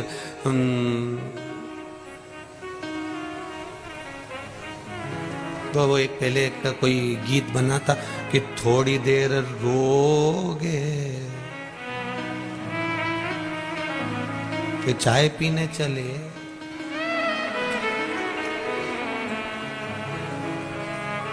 थोड़ा सा, बस थोड़ा सा। फिर कहूंगा मेरी माताओं से, मेरी जीजियों से और मेरे जीजाओं से, फिर कहूंगा आप दिल से उसको रिझा लो, मेहनत पूरी करो। छोटा सा भी काम करो ना तो ये मत सोचना, संकोच मत करना कि बहुत छोटा काम है, अपनी मेहनत पूरी करना। अभी परसों की कथा में कहीं पीछे लेटर पड़ा होगा, किसी कबाड़ी का काम करने वाली, कबाड़ का काम करने वाली, लोहा लंगड़ का कबाड़े के काम करने वाली के यहाँ कुछ चोरी हो गई होगी। तुम्हारे यहीं की कथा है। उसने पत्र लिखा है, कहीं बैठे हो तो वो कबाड़े वाले अगर कहीं बैठे हो तो हाथ हिला देना। कबाड़े वाले के यहाँ चोरी हो गई थी। अब वो कबाड़े वाले के यहाँ चोरी हो गई तो उन्होंने थाने में रिपोर्ट कराई। कोई बैठे हो, यहाँ सूचना भी हो गई, अखबार में भी आया होगा कबाड़ा मबाड़े का, तो कबाड़े में चोरी हो गई थी तो उन्होंने रिपोर्ट कराई। और रिपोर्ट कराने के बाद में, पत्र होगा पीछे कहीं पड़ा होगा, रिपोर्ट कराने के बाद में वो चोर नहीं मिला। और उनकी पत्नी ने कथा सुन ली कि कानपुर में कथा हो रही, कल्याणपुर में, तो कहने लगे आप अपन भी जाके बैठो, सियोर वाला महाराज बोलता है 3 महीने में रिजल्ट मिलता है, चोटा भी मिलेगा।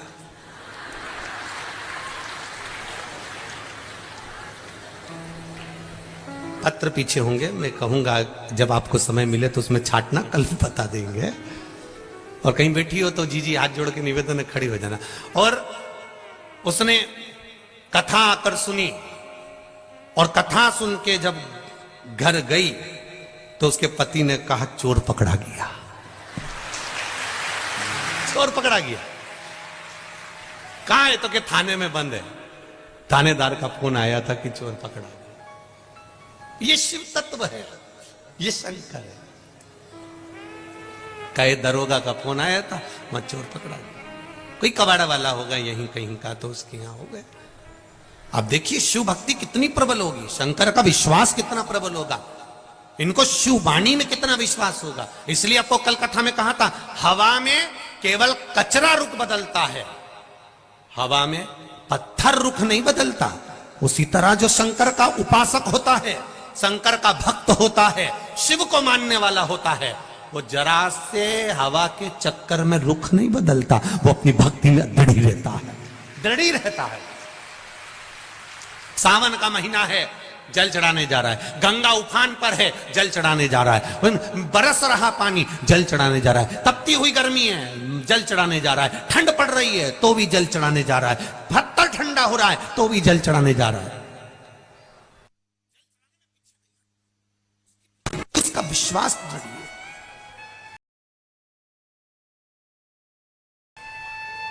उसका भरोसा पक्का है।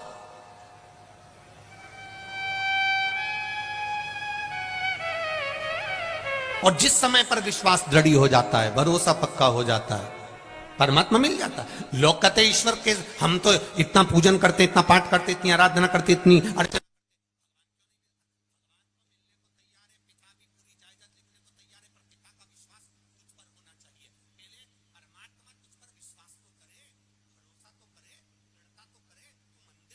करा है 2-3 महीने जाकर बंद कर देगा तो भगवान कुछ दे रहा है क्या?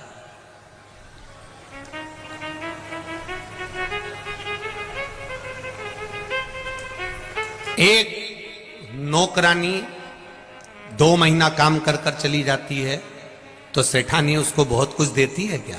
अरे बोलो तो जम के नहीं। और एक नौकरानी या कोई सेविका या कोई सेवक एक कंपनी में एक जगह पर 8 साल 10 साल तक काम करता रहता है तो फिर सेठानी भी कह देती है, तो चिंता मत कर, तेरी लड़की की शादी होगी तो मैं सब कर दूंगी, क्योंकि सेठानी ने कह दिया तूने मेरे यहां इतने सालों तक नौकरी करी है, मेरे यहां इतने सालों तक तूने सेवा दी है, मैं तेरा लड़की की शादी कर दूंगी, तेरे बच्चे की पढ़ाई का खर्चा उठा लूंगी, तो क्या टेंशन लेती है? तू मेरे पास अगर नौकरी कर रहा है, शंकर भगवान भी तो कहते हैं, तूने अगर मेरी नौकरी पकड़ कर रखी है, मेरे यहां आ रहा है, एक लोटा जल चढ़ा रहा, प्रणाम कर रहा, बेलपत्र चढ़ा रहा, आचमन कर रहा, तो चिंता मत कर।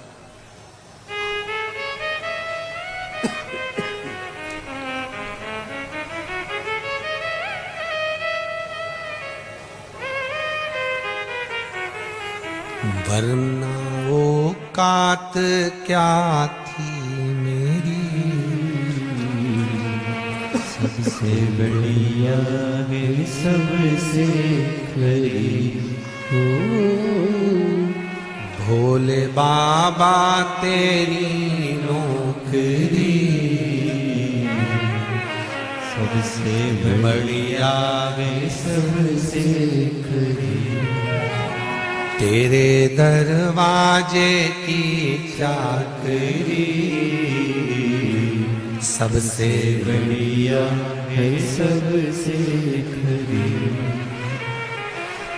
मेरी किस्मत का जब गुल खिला, तब जा कर के ये दर मिला। मेरी किस्मत का जब गुल खिला, तब जा कर के ये दर मिला। मेरी किस्मत का जब गुल खिला, तब जा करके ये दर मिला। मेरी किस्मत का जब गुल खिला, तब जा करके ये दर मिला। ओ मेरी किस्मत का जब गुल खिला, तब जा करके ये दर मिला। मिल गई मुझको चौखट तेरी, मिल गई मुझको चौखट तेरी। सबसे बढ़िया है सबसे बड़ी, भोले बाबा तेरी नौकरी, सबसे बढ़िया है सबसे खरी।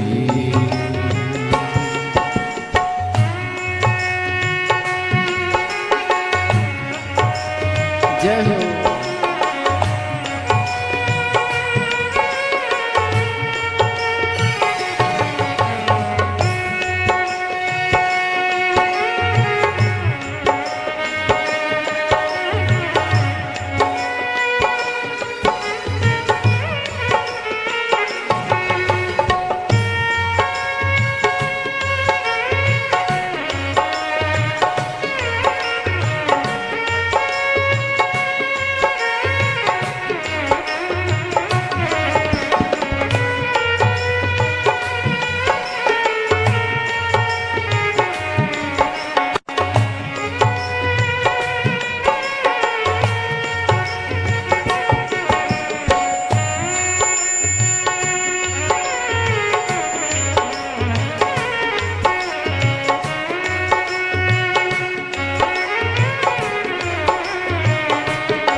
वरना औकात क्या थी मेरी,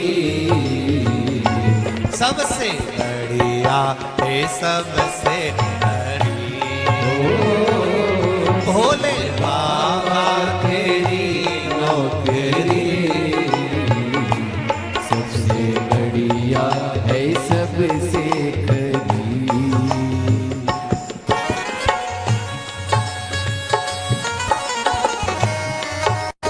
हरि बोल।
जब से तेरा गुलाम हो गया, तब से मेरा भी नाम हो गया। जब से तेरा गुलाम हो गया, तब से मेरा भी नाम हो गया। जब से तेरा गुलाम हो गया, तब से मेरा भी नाम हो गया। जब से तेरा गुलाम हो गया, तब से मेरा भी नाम हो गया। वरना औकात क्या थी मेरी, वरना औकात क्या थी मेरी। सबसे बढ़िया है सबसे करी, भोले बाबा तेरी नौकरी। सबसे बढ़िया है सबसे करी, भोले बाबा तेरी नौकरी। सबसे बढ़िया है सबसे करी, भोले बाबा तेरी नौकरी। सबसे बढ़िया है सबसे करी, भोले बाबा तेरी नौकरी। सबसे बढ़िया है सबसे करी। सबसे बढ़िया है सबसे करी, सबसे बढ़िया है सबसे करी। सबसे बढ़िया है सबसे करी।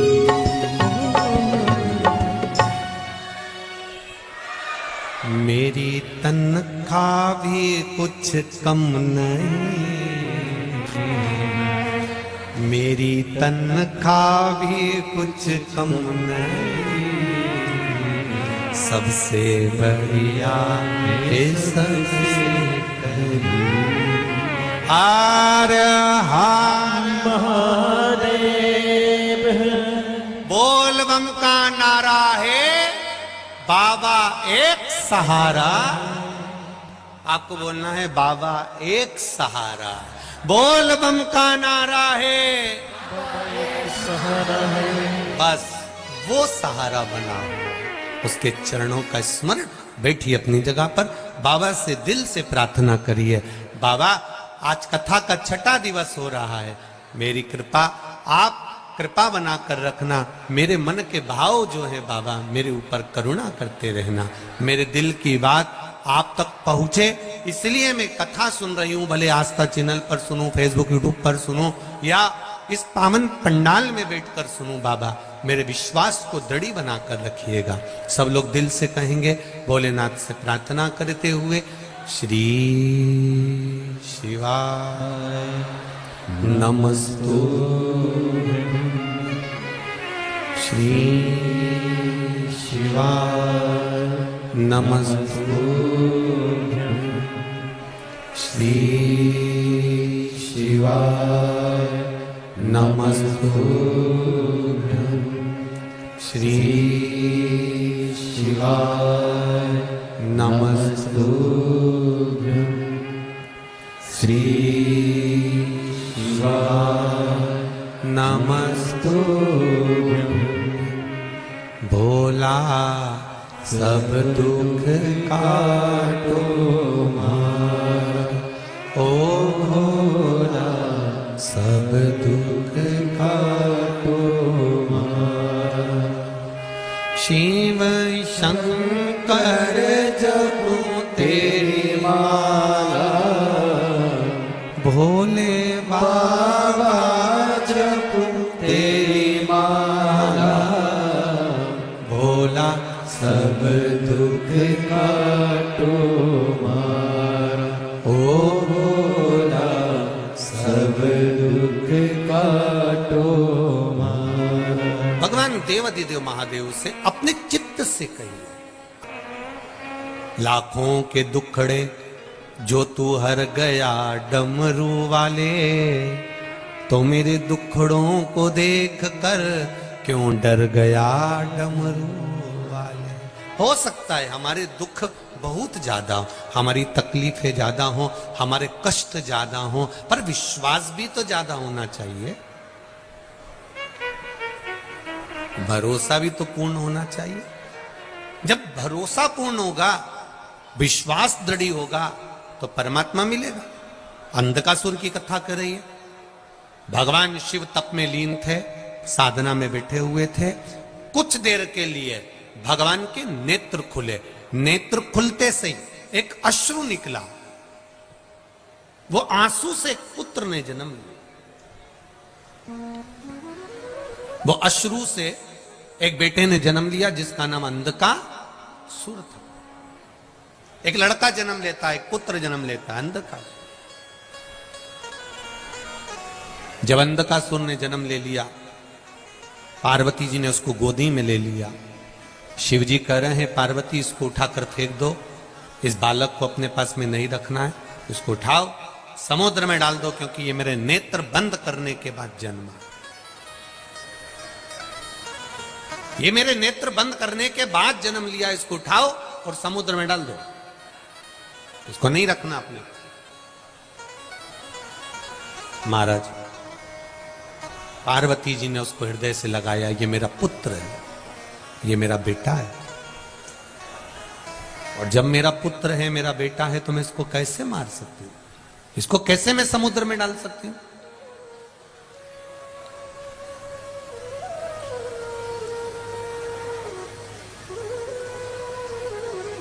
इसको मैं समुद्र में नहीं डाल सकती, इसको मैं समुद्र में नहीं फेंक सकती।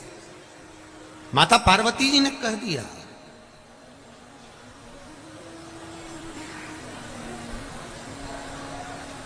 अब माता पार्वती जी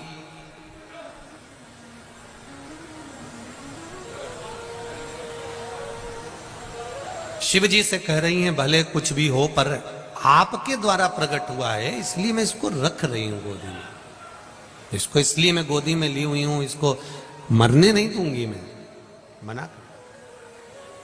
शिव जी नहीं माने। शंकर भगवान ने कहा पार्वती तुम जानती नहीं हो, इसको फेंक दो, समुद्र के अंदर ले जाओ और डाल दो इसको। शंकर भगवान के कहने पर माता पार्वती जी ने उस बालक को, अंधकासुर को समुद्र में डाल दिया। हिरण्याक्ष ने उसको पाल पोस कर बड़ा कर लिया। हिरण्याक्ष के प्राण छूट गए, अंधकासुर अकेला रह गया। अकेला रहा तो उसने ब्रह्मा जी से वर प्राप्त करा कि मुझे वर दीजिए कि मैं कभी मरूं ना, मेरे प्राण कभी नहीं छूटे, मेरे प्राण जाए ना, ये वर मुझे दे दो। ब्रह्मा जी ने कहा ऐसा हो नहीं सकता, मरना तो पड़ेगा।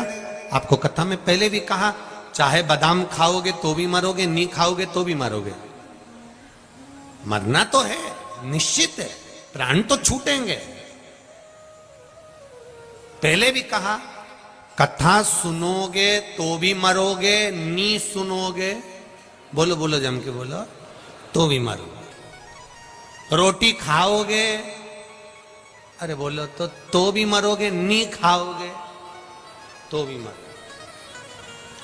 डेंटिंग पेंटिंग कर लोगे तो भी मरोगे, और नी करोगे तो भी मरोगे, मरना तो है। सियोर वाला महाराज कह दे कि मैं तुम्हें मरने से बचा लूंगा, या कहीं का महाराज हो वो कह दे कि मैं तुम्हें मरने से बचा लूंगा, तो फालतू की बात है ये तो सब बेवकूफ बनाने की बात है कि तुम बच जाओ। मरना तो निश्चित है। फिर हम कथा काय को सुने महाराज, जब तुम कह रहे हो कि मरोगे, कथा सुनोगे तो मरोगे, नहीं सुनोगे तो मरोगे, फिर कथा क्यों सुने। शिव महापुराण की कथा कहती है बिल्ली अपने मुंह से अपने बच्चे को उठाती है, साथ घर लेकर जाती है, बच्चा मरता है नहीं। बिल्ली अपने मुख से चूहे को पकड़ती है, चूहा बचता है नहीं।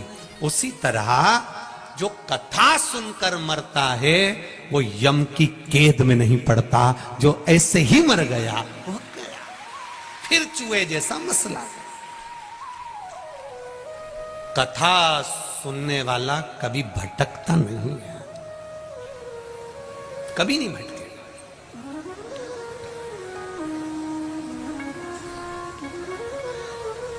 इतने सारे लोग बैठे हो, मान लो चाबी तुम्हारी कहीं खो जाए घर की, अभी तुम यहां से जाओ और चाबी तुम्हारी कहीं खो जाए, परेशान होगे कि नहीं होगे? अरे बोलो तो जम के, होगे ना? फिर क्या करोगे? मैं वापिस जाती हूं, मैं जहां बैठी थी वहां पे ढूंढती हूं, फिर आई, फिर ढूंढी, नहीं मिली। अब क्या कर रही है? मैं उसी रास्ते पे जाती हूं जहां मेरी चाबी से मैं आई थी ना, तो चाबी तो मेरे पल्लू में ही थी, चाबी तो मैं लेके गई थी, चाबी तो हमारा कमर में खोसी हुई थी, फिर चाबी कहीं का, फिर उस रास्ते भर चाबी ढूंढती ढूंढती, पड़ोसन भी पूछ रही क्या ढूंढती ढूंढती आई। चाबी भूल जाओगे, चाबी छोड़ जाओगे तो घर जाकर कितनी परेशानी देखना पड़ेगी, जरा विचार करो। चाबी गुम जाए, मोबाइल गुम जाए, किसी बाहर मुंबई गए और तुम्हारे पास में से एड्रेस गुम गया या मोबाइल नंबर गुम गया, कितना परेशान हो गए। परेशानी देखना पड़ेगी, जरा विचार करो। चाबी गुम जाए, मोबाइल गुम जाए, किसी बाहर मुंबई गए और तुम्हारे पास में से एड्रेस गुम गया या मोबाइल नंबर गुम गया, कितना परेशान हो गए। एक चाबी घूम जाती है तो परेशान होना पड़ता है, वापिस लौट कर आकर चाबी ढूंढना पड़ता है। उसी तरह मरते समय परमात्मा का नाम भूल गए तो वापिस आना पड़ेगा, ढूंढना पड़ेगा, फिर ढूंढो, वापिस ढूंढो। चाबी खो जाए तो कितना परेशान होना पड़ता, वापिस आओ, देखो मिलेगी, फिर परमात्मा का नाम भूल गए, मृत्यु के समय पर, अंत समय पर परमात्मा याद नहीं आया, राम कृष्ण शिव मेरा याद नहीं आया, अंतिम समय में प्राण छूट रहे, भगवान याद नहीं आया, संसार में आसक्तियों में, वासनाओं में, तृष्णाओं में पड़े रहे, नहीं आया परमात्मा, चाबी गई। फिर भगवान से कहा, प्रभु मुझे एक बार फिर जन्म दे दो। 84 लाख योनियां मनुष्य की, जो पीछे की 83,99,999 जो योनियां काट कर 84 लाख योनि में पहुंचे हो, वो ऐसे थोड़ी ना पहुंच गए। वो चाबी के चक्कर में आना पड़ रहा है कि भगवान के द्वार पर जाने की वो चाबी कौन सी है, तो वो चाबी कोई दूसरी नहीं, श्री शिवाय नमस्तुभ्यम, वो चाबी है जो मंजिल तक पहुंचा दे। ये पत्राएं देखिए,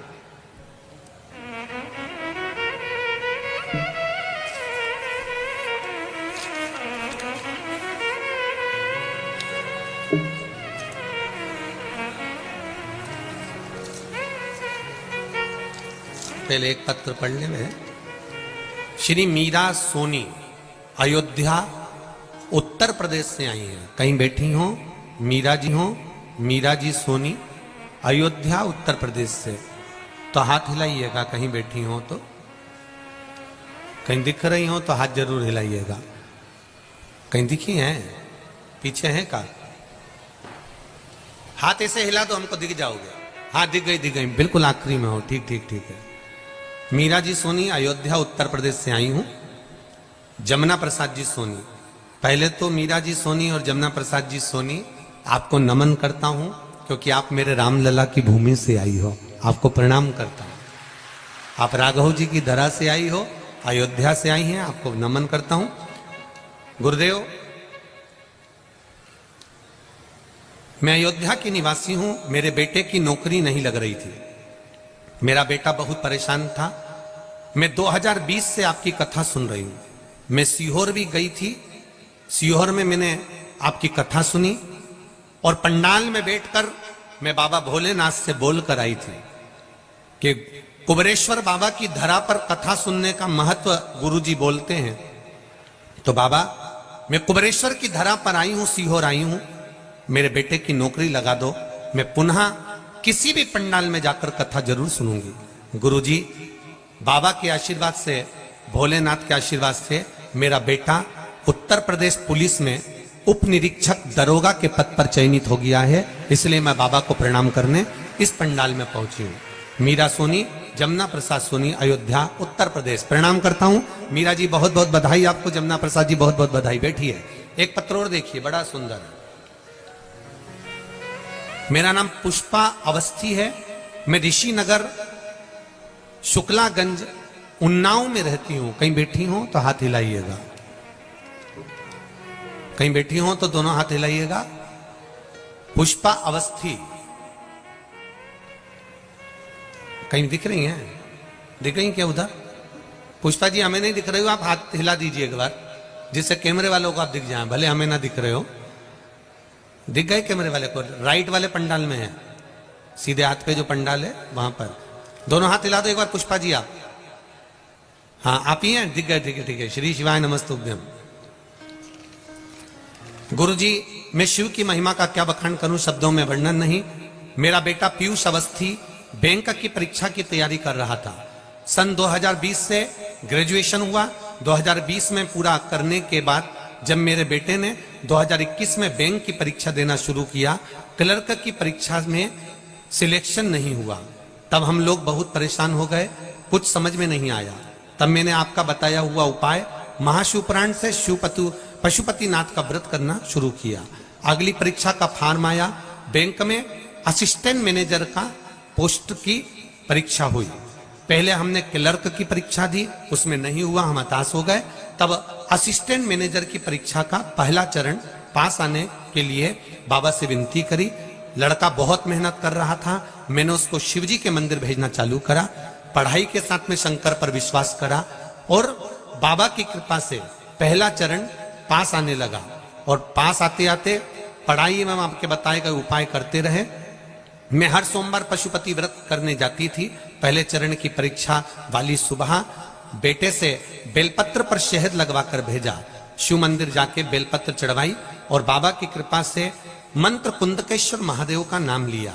शहद वाला बेलपत्र का प्रयोग करा। महादेव की कृपा से पहला चरण मेरा बेटा पास हुआ। मेरी पूजा भी साथ साथ चलती रही। जिस दिन परीक्षा का दूसरा चरण था गुरुदेव, 22 जनवरी 2022 को कड़ाके की ठंड पड़ रही थी और बहुत तेज ठंड थी गुरुदेव। पता नहीं बाबा परीक्षा ले रहे थे। रेनकोट पहनकर बेटा पन्नी बांधकर तब बेटा और पति मोटरसाइकिल से मंदिर की ओर निकले। बेटे ने मेहनत बहुत करी थी गुरुदेव और शिवजी को जाकर बेलपत्र फिर लगाया। बाबा को बेलपत्र चढ़ाकर शहद लगाकर बाबा को आए। महादेव की कृपा से गुरुदेव दूसरा जो इंटरव्यू हुआ उस समय पर मेरे बेटे को फाइनल रिजल्ट आ गया और मेरा बेटा मैनेजर की पोस्ट पर जाकर बैठ गया। ये शिव की कृपा है। असिस्टेंट मैनेजर का जो रिजल्ट आया गुरुदेव, बाबा की कृपा हुई। मेरा बेटा यूको बैंक में असिस्टेंट मैनेजर की पोस्ट पर बैठा है। मैं बाबा को धोख लगाने आई हूं। बैठिए पुष्पा जी, बहुत बहुत बधाई आपको। श्री शिवाय नमस्तुभ्यम।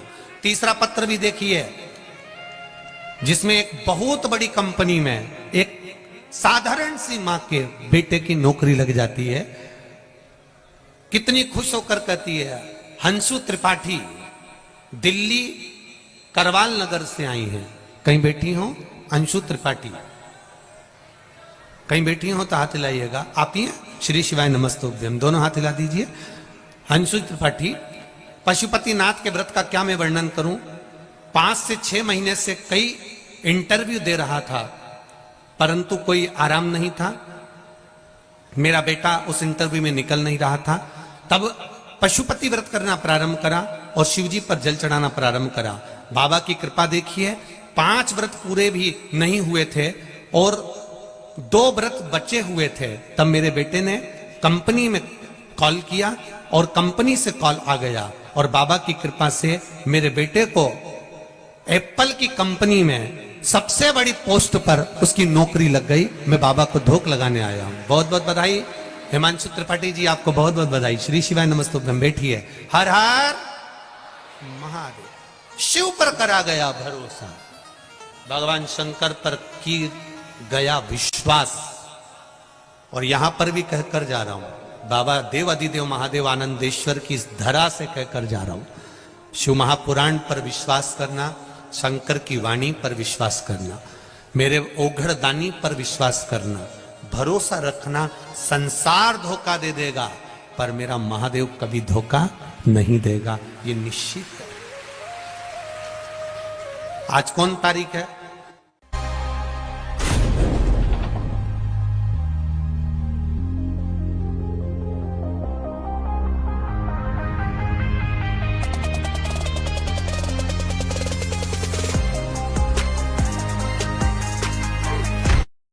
ये निश्चित है।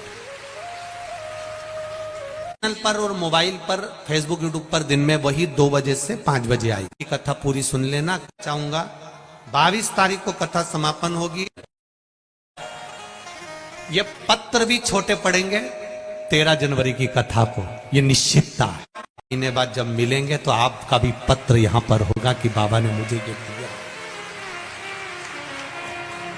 ये मुझे दिया है बाबा ने, ये उसकी कृपा है। इतनी जल्दी 2-3 महीने में कथा कहीं नहीं हुई, परंतु क्या पता आनंदेश्वर महादेव ने क्या कृपा करी है। ये तो उसकी मर्जी है, उसकी करुणा है। वो क्या देगा ये वो ही जान सकता। तेरी कृपा बिना न हिले एक भी अणु, लेते हैं श्वास तेरी कृपा से तनु तनु। बखान क्या करूं मैं राखों के ढेर का, चपटी भभूत में खजाना कुबेर का। वो क्या दे सकता? शिव कथा कर रही। अंधकासुर ने कहा मेरे प्राण ना छूटे, मैं मरूं नहीं, ऐसा कुछ कर दीजिए। मरना निश्चित है, दुख आएगा ये पक्का है। 2 कारणों से मनुष्य का शरीर मिलता है, 2 कारणों से मानव का देह मिला है। एक पूर्व के कर्म का भोग भोगने के लिए और दूसरा भगवान का भजन करने के लिए। ये 2 कारण हमारे को मिले हैं। ये 2 कारणों से मनुष्य का शरीर मिला है। ये 2 कारणों से मानव की देह मिली है, मानव का शरीर। 2 कारण है हमारे जन्म के। एक भगवान का भजन करो, दूसरा कर्म का भोग भोगो। कोई तुमसे कह दे कि तुम्हें दुख नहीं आएगा, आएगा। पर शिव महापुराण की कथा सुनी है तो थोड़ा सेफ रहोगे। आएगा जरूर, सामने आएगा। ये कोरोना की वैक्सीन काय को लगवाई थी? कई लोगों ने बहुत डराया, हाथ टेढ़ा हो जाएगा, 4-6 दिन तक बुखार आएगा। जो विरोधी थे उन्होंने डराने का बहुत प्रयास करा कि ये ऐसा हो जाएगा, वैसा हो जाएगा, कोरोना का इंजेक्शन मत लगवाना, तो वैक्सीन मत लेना। लोगों ने खूब डराया। उसी तरह शिव महापुराण में भी लोग डराते हैं, शंकर जी का शिवलिंग मत बनाओ, रात को ये पूजन मत करो, काली मिर्ची मत चढ़ाओ, ये मत करो, बेलपत्री मत चढ़ाओ, शिव जी को शहद लगाकर बेलपत्र मत चढ़ाओ। लोग तुम्हें भटका देंगे, डरा देंगे, तुम्हारा मार्ग विच्छेद कर देंगे। पर जिसने कोरोना की वैक्सीन लगवा ली, उसको दूसरे चरण, तीसरे चरण में कुछ नहीं हुआ, बच गया। जिसने नहीं लगवाई थी, डर के मारे कुछ हो जाएगा, हाथ टेढ़ा हो जाएगा, बीमारी हो जाएगी, लोग कह रहे हैं ऐसा हो जाएगा, जो डरे वो मरे। जो डर गए वो मर गए। जिन्होंने वैक्सीन लगवा ली वो बच गया, वो बच गया। और बुजुर्ग लोग बहुत चतुर थे, नवयुवक लड़के डर रहे थे, बेटियां डर रही थी, हम वैक्सीन लगवाएंगे कल से कुछ हो गया तो। और बुजुर्गों ने सोचा मत लगवा, हम तो सबसे पहले जाएंगे। 60 से ऊपर वाले सबसे पहले पहुंच गए, उन्हें लगवा के आ गए, आराम से चना चबा चबा के खा रहे, इनका कुछ नहीं बिगड़ना, कुछ नहीं। और दूसरे चरण में देखो आप तो सब जवान जवान जवान जवान, कोई 40 साल का, कोई 50 साल का, कोई 35 साल का, निपटते चले गए ककड़ी भुट्टे की तरह। लोग जाते गए, लोग डर रहे थे। शिव महापुराण की कथा कल्याणपुर कानपुर में नहीं हो रही है। ये मेरे आनंदेश्वर महादेव ने तुम्हारे भीतर, तुम्हारे कार्य के लिए, तुम्हारी सफलता के लिए ये वैक्सीन भेजी है कि एक बार अच्छे से लगवा लो तो आगे बढ़ जाओगे। ये वैक्सीन बच लो।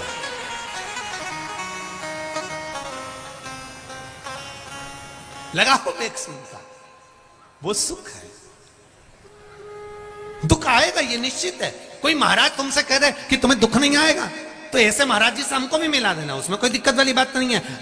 दांत में दर्द भी होगा, हाथ में जकड़न भी होगी, शरीर में कष्ट भी होगा, घुटने भी दुखेंगे, शरीर भी दुखेगा, ये निश्चित है। पर अगर शंकर भगवान पर विश्वास किया, भरोसा करा, एक बेलपत्र या शंकर जी पे चढ़ा हुआ जल का आचमन करा, तो ये जरूर है कि जैसे वैक्सीन धीरे धीरे काम करती है और फिर आप पर कोरोना को हावी नहीं होने देती, उसी तरह हमारे दुख को हमारे ऊपर ये शिव पुराण हावी नहीं होने देती, बचा लेती,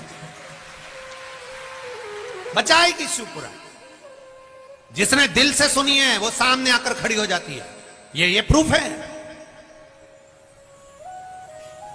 क्लर्क की नौकरी नहीं देना थी भगवान को, सीधे मैनेजर की पोस्ट देना थी, तो नहीं करवाया, वो टूट गई। उन्हें लिखा है कि मेरा दिल टूट गया, हृदय टूट गया कि मैंने पशुपति व्रत करा और मेरे बेटे का नहीं हुआ। क्लर्क की नौकरी नहीं देना थी ना, तूने पशुपति व्रत करा था। हमारा एक छोटा सा काम नहीं होता तो हम बुरा मान जाते हैं, हमारा छोटा सा काम नहीं होता तो हम दुखी हो जाते हैं, हमारा एक काम नहीं हुआ तो हम पशुपति व्रत करना बंद कर देते हैं, हमारा जरा सा काम नहीं हुआ तो हमें दुख हो जाता है।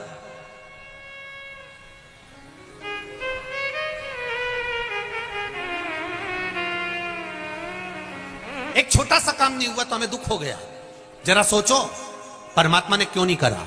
तुम्हारे व्रत करने के बाद भी भगवान ने क्यों नहीं सुना? उसका कारण होगा, थोड़ा रुक, सबर कर, थोड़ी सी सबरी रख, थोड़ा सबर रखेगी तो देख, तेरे ने तो केवल पोहा बनाया था खाने के लिए, ते पोहे के साथ हलवा और जलेबी भी रखेगा, वो भी तू रुक तो जा, वो खुद रखेगा।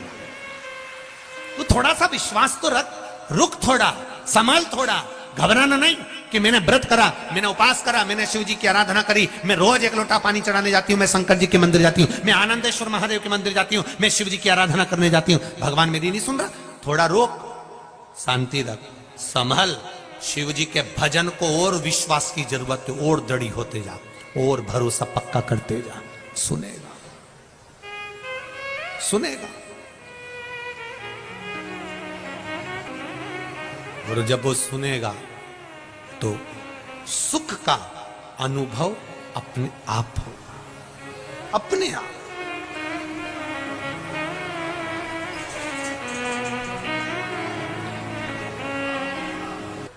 तुम चेले किसी के भी हो, उससे मतलब नहीं होता कि हम इनके शिष्य हैं तो हम मंदिर नहीं जा सकते। शिव मंदिर जाना, शंकर के द्वार। रामचरितमानस की रचना करी तो पहले तुलसी बाबा ने राम जी के कथा में शंकर भगवान का चरित्र का वर्णन करा। भगवान कृष्ण की भागवत की रचना करी, वेद व्यास जी ने तो पहले शिव जी की रचना करी, शंकर भगवान की कथा की रचना करी। विष्णु पुराण, कुर्म पुराण, नारद पुराण, जितनी पुराण उठाना है, एक एक पुराण को उठाकर देख लीजिए, सारी पुराण में सबसे पहले शंकर भगवान का चरित्र है। क्यों? क्योंकि जिस पुराण में शिव नहीं होगा वो पुराण का आनंद नहीं हो सकता, इसलिए शिव को पहले विराजमान। आप करो शंकर भगवान की आराधना। और मेरा माताओं से भी निवेदन है, कोई बड़ी बीमारी आ गई है शरीर में, कोई कैंसर जैसा रोग, किडनी, लीवर, कुछ भी तकलीफ है, शिव की आराधना करो, छोड़ना मत शंकर भगवान की आराधना। और किसी भी शिवालय को हल्के में मत लेना कि मेरे पड़ोस का शिवालय तो अब भी स्थापना हुई, नहीं, कोई शिवालय हल्का नहीं। शंकर का मंदिर नहीं होता, शंकर का शिवालय होता है। मंदिर में भगवान स्थापित होते हैं, शिवालय में भगवान स्थापित नहीं होते। रोज जिस शिवालय में शंकर जी रहते हैं, शिवालय से प्रतिदिन शंकर भगवान अपने भक्तों के दुख को जानने के लिए प्रतिदिन निकलते हैं, उसको शिवालय कहा। भगवान विष्णु वैकुंठ छोड़ते हैं समय पर, ब्रह्मा जी ब्रह्मलोक छोड़ते हैं समय पर, इंद्र लोक छोड़ते हैं समय पर। मेरा देव अधिदेव महादेव माता पार्वती को रोज नंदी पर बिठाकर प्रतिदिन प्रदोष काल में शाम के समय पर प्रतिदिन घूमने निकलता है, लोगों के दुख काटने निकलता है प्रतिदिन। एक दिन भी नहीं जाता जिस दिन मेरा महादेव नहीं निकलता, प्रतिदिन। आप उठाओ एक एक वेद पुराण शास्त्र उठाकर देख लीजिए, उसमें लिखा है प्रदोष काल में शंकर भगवान निकलते हैं पार्वती जी के साथ में, प्रतिदिन जाते हैं, रोज का।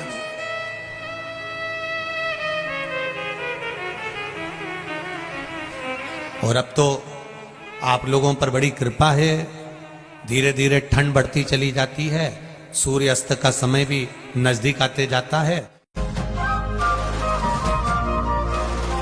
This season at Kalyan Jewelers, enjoy up to 1500 rupees off per gram on making charges. Conditions apply.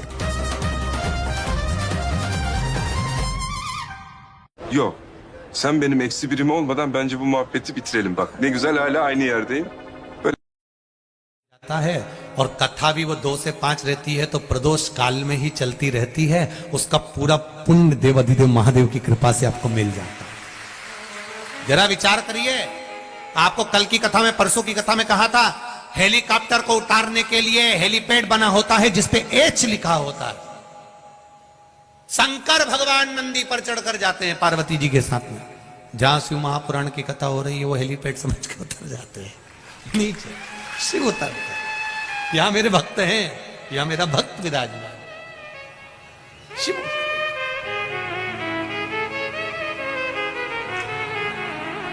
भगवान की अविरल भक्ति में जो बल है। और एक बात और कहना चाहेंगे, सीहोर में अभी रुद्राक्ष उत्सव नहीं है, अर्थात रुद्राक्ष वितरण नहीं हो रहा। सीहोर में कोई बीमार है, किसी का तबीयत ज्यादा खराब है और वो रिपोर्ट लेकर आ गया डॉक्टर की, तो भले दे देते हैं, पर अभी रुद्राक्ष वितरण बंद है। रुद्राक्ष वितरण करेंगे जब रुद्राक्ष उत्सव का समय आएगा, तब हम पूरा प्रयास कर रहे हैं कि उस समय पर, रुद्राक्ष उत्सव के समय पर रुद्राक्ष वितरण का क्रम हो। हम भी चाहते हैं कि आप लोगों तक एक एक रुद्राक्ष पहुंचे और आपके जीवन को वो सार्थक करे। ऐसा नहीं, पर अभी आप लोग सोचें कि मां रुद्राक्ष मिल जाए तो ना जाए, करवद्र नहीं।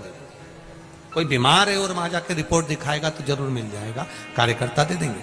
और सीहोर का कुबेरेश्वर धाम का रुद्राक्ष ना तो बेचा जाता है और ना कोरियर द्वारा भेजा जाता है। अगर कोई अपनी जेब में से निकाल के रुद्राक्ष दे दे और कि ये सीहोर का है और कुबेरेश्वर धाम का है, तो हम इस पर विश्वास नहीं कर सकते, क्योंकि कुबेरेश्वर धाम का जो रुद्राक्ष है वो कार्यालय से आपको प्राप्त होता है और निःशुल्क मिलता है। उसका कोई कीमत नहीं होता, उसका कोई धन नहीं दिया जाता, सब फ्री। भोजन भी वहां फ्री है, रहना भी फ्री और वो भी फ्री, सब निःशुल्क। केवल आप भक्ति करो शिव की, मूल चीज वो है। सबसे मूल है भगवान शंकर के मंदिर जाना चालू करो, एक लोटा जल चढ़ाना चालू करो, सारी समस्या का हल। एक लोटा जल। कलयुग नहीं, शिव युग चल रहा है, इसलिए शंकर भगवान सबका हाथ पकड़ा हुआ है। ये शिव युग, इसको समझो। अंधकासुर ने महाराज अपने प्राणों का स्मरण करते हुए कहा, जिस दिन मैं अपनी माता को गलत दृष्टि से देखूंगा उस दिन मेरे प्राण छूटना चाहिए। पर धन पर नारी पर दृष्टि कभी नहीं जाना चाहिए। दूसरे के धन पर अपनी दृष्टि मत दो, दूसरे की नारी पर अपनी दृष्टि मत दो। बर्बादी का सिरा है ये। लंका अधिपति रावण ने पर नारी पर दृष्टि दे दी थी, इसलिए पूरा बर्बाद हो गया। पर नारी, दूसरे की स्त्री पर, दूसरे की नारी पर कभी दृष्टि नहीं।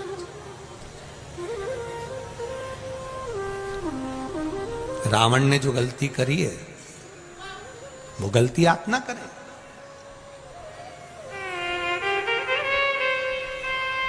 सावधान रहें उससे कि दूसरे का अगर धन हमारे यहां आ गया, बेकार धन हमारे यहां आ गया, तो हमको बर्बाद कर देगा। और नारी पर भी अगर दृष्टि गलत चली गई तो वो बर्बाद कर देगी, वो बर्बादी का सिरा। महाराज अंधकासुर ने वर मांगा, जिस दिन मैं अपनी माता को गलत दृष्टि से देखूं उस दिन मेरे प्राण छूटे। उसको नहीं मालूम था कि मैं माता की गोद में खेला हूं, पार्वती जी मेरी मां है।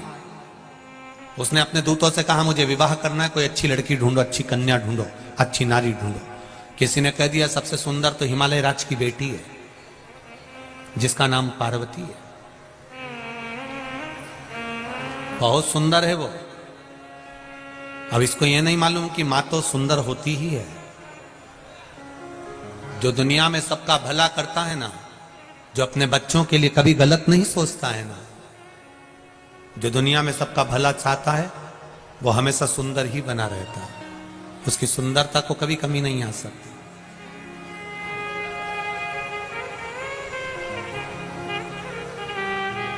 ब्यूटी पार्लर में ये बाहर का श्रृंगार होता है और शिव महापुराण में ये आत्मा का श्रृंगार होता है। यहां आत्मा शुद्ध होती है। यहां की सुंदरता आत्मा की सुंदरता होना चाहिए।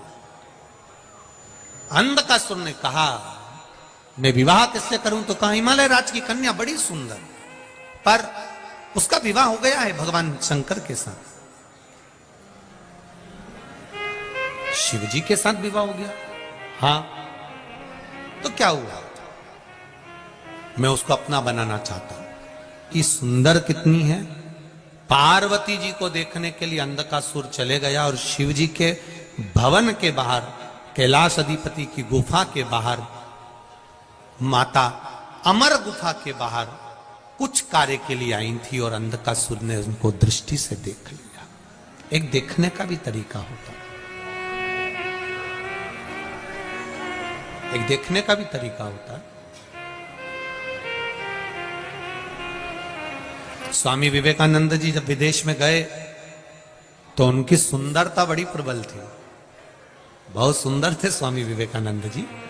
तो वहां की जो नारियां थी उन्होंने कहा कि स्वामी जी हम आपसे कोई संबंध रखना चाहते हैं, कोई संबंध बनाना चाहते हैं। स्वामी विवेकानंद जी ने कहा मैं भी आपसे संबंध बनाना चाहता हूं, मना नहीं है। नारियां खुश हुई। आप कौन सा संबंध बनाना चाहते हैं? स्वामी विवेकानंद कहते हैं आप मेरी मां और मैं आपका बेटा बनना चाहता हूं। आप मेरी मां बन जाओ और मैं आपका पुत्र बन जाऊं। संसार में इससे बड़ा सुंदर कोई संबंध नहीं है। माता और पुत्र से सुंदर कोई संबंध हो भी नहीं सकता। माता और पुत्र के संबंध के बराबर कोई संबंध नहीं। पार्वती जी को जब गलत दृष्टि से देखा है, हाथ पकड़ने के लिए अंधकासुर आगे आया, मैं तुम्हें अपना बनाना चाहता हूं। पार्वती जी की आंख में जल भर गया, माता पार्वती जी के नैनों में जल भरा। आज मेरा पुत्र मुझे गलत दृष्टि से देख रहा। शिव जी को क्रोध आ गया, काल भैरव को प्रकट कर दिया। काल भैरव से कहा जाओ अंधकासुर का वध करो। काल भैरव ने जाकर अंधकासुर का वध कर दिया। अंधकासुर ने पूछा कि अगर मैं आपका पुत्र था, अगर मैं आपका बेटा था, तो फिर मेरा प्राण क्यों ले रहे हो? माता पार्वती जी ने कहा जो बेटा किसी पर स्त्री पर भी अगर अपनी दृष्टि देता है तो ऐसा बेटा ना हो तो अच्छा है। उस बेटे का क्या करेंगे?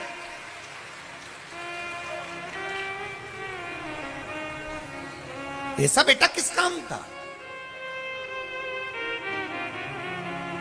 बड़ा सोचनीय प्रसंग है ये महाराज, बहुत सोचने वाला प्रसंग है। अंधकासुर और माता पार्वती का ये प्रसंग बहुत सोचने वाला, सीख देने वाला प्रसंग।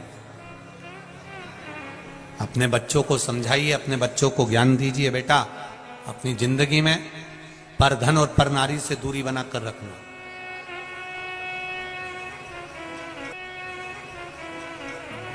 आज के समय में छोटी छोटी बेटियों के साथ में भी जो गलत कृत्य हो रहे हैं उसको कोई दूसरा नहीं रोक सकता, आपका संस्कार रोक सकता। आप अपने बच्चों को ये संस्कार दीजिए कि हमारे बच्चे कोई गलत मार्ग पे ना चले जाएं, गलत जगह पर ना चले जाएं। थोड़ा कम कमाओगे चल जाएगा, थोड़ा कम व्यापार चलेगा चल जाएगा, थोड़ा धन कमाएगा चलेगा, पर बेटा बेटी ये हमारी जिंदगी की वो पूंजी है। अगर ये गड़बड़ हो गए तो जिंदगी नरक चले जाएगी, पूरा जीवन नरक में चलेगा। इनको संवार लो, इनको सुधार लो, अभी भी मौका। वैसे तो नवयुवक बेटा बेटियां भी अब मंदिर जाना प्रारंभ करे हैं। कई बेटियां तो अब मंदिर जाती हैं और शान से जाती हैं। कई बेटे नवयुवक लड़के भले जीन्स पहनकर मंदिर जा रहे हैं पर शान से जाते हैं। जो बेटा बेटी नवयुवक बेटा बेटी मंदिर जाते हैं उनको देखकर गौरव उत्पन्न होता है। ये लगता है कि हमारा सनातन धर्म अब आनंदित हो चुका है। अब इनको शर्म नहीं है मंदिर जाने में। उठाया लोटा और चल दिए शिव मंदिर। अंधकासुर गया, प्राण छूट गए। मरते मरते कह रहा है मैंने गलती क्या करी, तूने माता को गलत दृष्टि से देख लिया। ऐसे पुत्र को रखकर क्या करूंगी जो किसी नारी को गलत दृष्टि से देखे। ऐसा पुत्र मेरे गोद में खेले, नहीं चाहिए ऐसा पुत्र। माता पार्वती ने मना कर दिया, नहीं हो ऐसा पुत्र, मार दो इसको। काल भैरव ने समाप्त कर दिया अंधकासुर। अंधकासुर समाप्त हुए। समय आया, देवादिदेव महादेव से माता पार्वती जी ने विनय करा कि प्रभु कृपा करिए, गणेश जी और कार्तिकेय जी के मंगल विवाह का स्मरण करिए। किसका विवाह हो जानकर भगवान श्री गणेश जी महाराज के मंगल विवाह के प्रसंग का भाव व्यक्त हुआ।